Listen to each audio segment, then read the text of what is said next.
રામાયણ બની પણ એ શિવની કૃપાથી બની છે. રાવણ કઈ જેમ તેમ વ્યક્તિ નહોતો. રાવણ આખા શિવને પસંદ કરેલા, વાહ વાયંદા ભરતા, પવન પાણી ભરતા, બારે ઘરે ઢોલિયે બાંધેલા વિદ્વાન બ્રાહ્મણ હતો. પણ રામે એને પહેલેથી શેકવો હતો કે તારા કુટુંબનો મોક્ષ કરવા માટે હું રામલીલા કરાવું છું. આ એની અંદર જે યુદ્ધની અંદર એક ખાલી વાંદર જ હતા હનુમાન દાદા, બાકી બધાય દેવતા, તમામ દેવતા, કોઈ વાંદર નહોતું હનુમાન સિવાય. એ ખાસ ધ્યાન રાખજો ભક્તો. રામને મોક્ષ પમાવવાનો હતો એના કુટુંબનો, એટલે આવું નાટક ભોળાનાથે કરેવું. એની પત્ની પતિવ્રતા નારી હતી. રામ શિવને આશીર્વાદ આપ્યા અને રામ ભગવાન હતા, સીતી કેમ નહીં માનતા? સારો પ્રતાપ એની પત્નીનો, એની પત્ની પતિવ્રતા નારી એને કહેવામાં આવે કે એને વન નહોતો મળ્યો, છતાં વનમાં ગઈને એના પતિને ડગલે ડગલે હાલી અને 14 વર્ષ સુધી કાઢ્યા. એ હાચી નારી કહેવાય. એને હાચી વિજય સત્યમ ભવમ સનાતન ધર્મ એને કહેવામાં આવે છે. સત્યમ શિવમ સનાતન ધર્મ. નારીઓ ઘણી પ્રકારની આવે. પતિ જતો રહે નોકરીએ અને તરત જોવે, તરત સામે ફોન કરીને બોલાવે અહીંયા આવી જા. એ પત્ની ન કહેવાય, રાક્ષસાણી કહેવાય. શું કહેવાય? રાક્ષસાણી, ચોખ્ખી કુલ. હંમેશ માટે પતિને દગો આપવો, પત્નીને દગો આપવો, વિશ્વાસઘાતી કરવો. પતિને જો પતિ દગો આપે તો પતિને ભોગવવું પડે છે.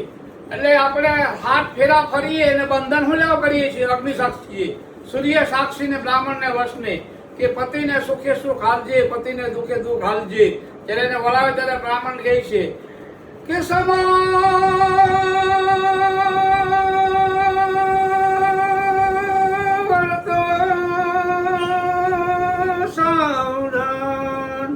એમ કરીને બ્રાહ્મણ એને શિક્ષા આપે છે. દીકરીને કહે છે કે તારા પતિને સુખે સુખ હાલજે, દુઃખે દુઃખ હાલજે બેટા. એટલે એનો વિજય થયો.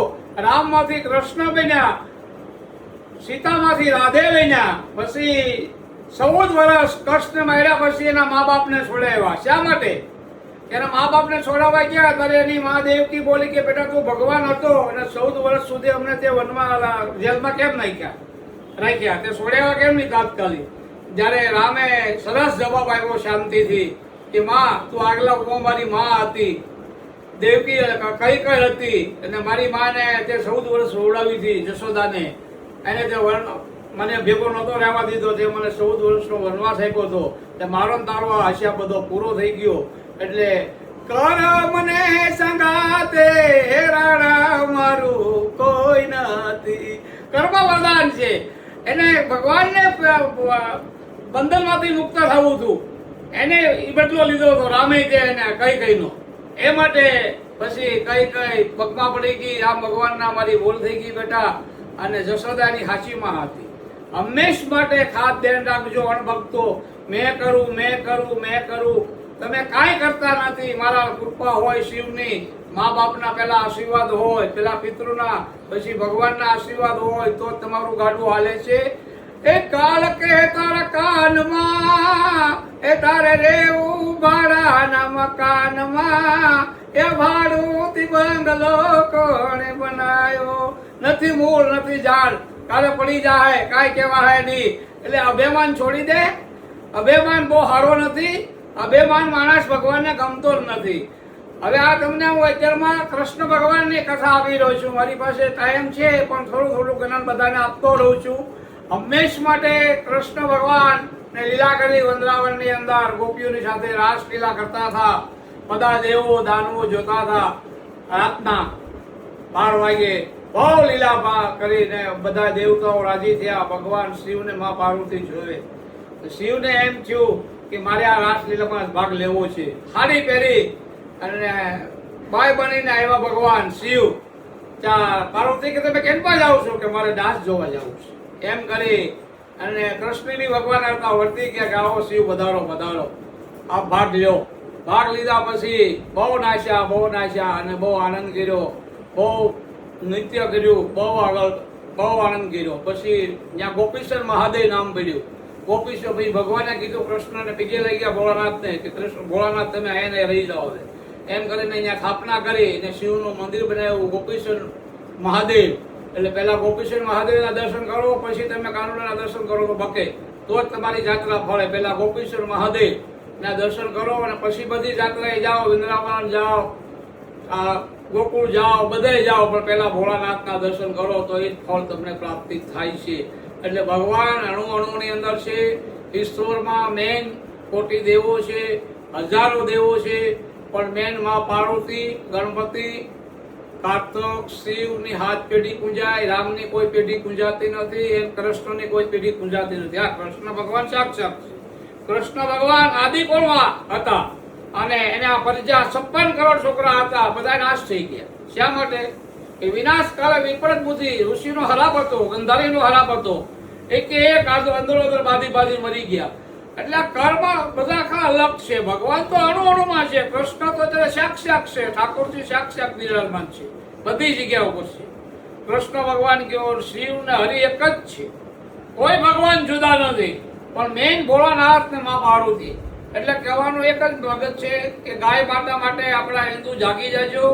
અણભક્તો મારે ખાસ તમને એ કહેવાનું છે, જો ગાય છે આપણી માતા જ છે, આપણી મા માટે આપણે જાગશું તો આપણા આગલા ભાવમાં કર્મ સારા આવશે, ફળ પ્રાપ્તિ થશે. પૈસા પાછળ નહીં દોડતા. હંમેશ માટે મા બાપથી જગતમાં કોઈ ઊંચું છે નહીં. આ હું તમને એક દાખલો આપું.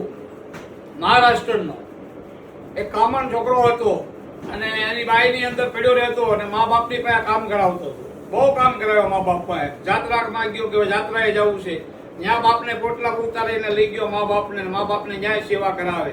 પછી એક જંગલ એવું, ત્યાં રાત રોકાણા. ત્યાં ગંગા ને જમુના ને સરસ્વતી પેલા મેલા કપડામાં આવ્યું અને હામિયું મળ્યું માતાજીયું, અને ત્રણ પાછી સફેદ કપડામાં આવ્યું વળીને. પાછી છોકરાએ પૂછ્યું, તમે કોણ છો?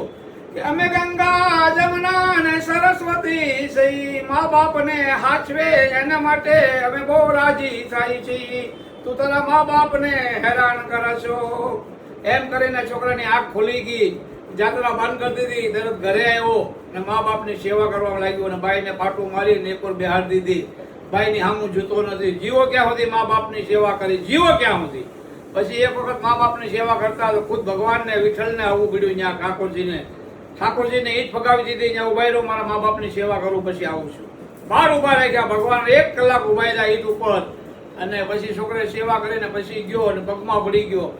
બધા દેવતાઓ, દાનવો, ઋષિઓ તપ કરે ત્યારે ભગવાન મળે છે. આ છોકરાની સેવા કરીને એ પોતે આવ્યો ભગવાન એને મળવા. ત્યાં પછી પીગે લાગ્યો. પછી કીધું ભગવાન તમે અહીંયા રહી જાઓ. પછી ત્યાં મહારાષ્ટ્રની અંદર ત્યાં રહી ગયા. પંઢરપુરીની અંદર વિઠ્ઠલ ત્યાં મંદિર બનાવ્યું અને ભગવાને એને સારા આશીર્વાદ આપ્યા. હંમેશ માટે મા બાપથી જગતમાં કોઈ ઊંચું છે નહીં. અણભક્તો માય સામે એવી પાછી હોવી જોઈએ. માં નીકળી ઉતરેલની હોય, નીકળી નળાતાળ હોય, પતિને દુઃખ આપી અને હેરાન થયા હોય, આગલા જન્મના કર્મો સારા હોય તો ભોગવતી હોય. બાકી કર્મ કિસી કોઈ નહીં છોડે, મને નહીં છોડે. કર્મ બધાને ભોગવવા પડશે. ઓમ નમો નારાયણ. જય શ્રી રામ.